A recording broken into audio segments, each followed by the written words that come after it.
In this Helix Minute, we'll explore the polypitch effect. With the polypitch effect, you can completely alter the tuning of your instrument, as well as use its time-based pitch controls for trem bar dive effects. Polypitch uses polyphonic pitch shifting, so chords and solos track nicely without any garbled notes. To start using polypitch, navigate to the pitch synth category from the model list.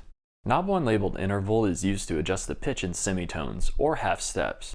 For example, to set the pitch to go to a perfect fifth down, set this to -7. Knob 2 sets the pitch of the effect in cents, or 1/100th of a half step, when fine-tuning is needed. Knob 3 labeled shift time determines how long until the pitch is shifted when the block is enabled, while Knob 4 determines the trajectory curve of the pitch shift over the shift time.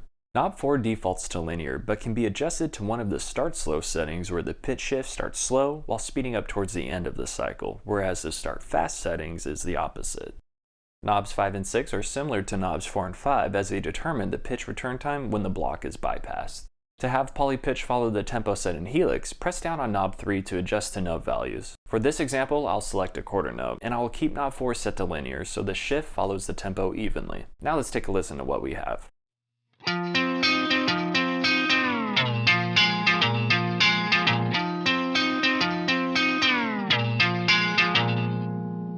Now let's press page right to access more parameters. Knob 1 labeled tracking can be adjusted per playing style. Stable offers tracking that's ideal for sustaining chords and playing rhythm, whereas fast tracks the quickest for speed picking and soloing. Knob 2 labeled auto EQ applies a compensation EQ curve to smooth out any extreme pitch changes or artifacts that may be present.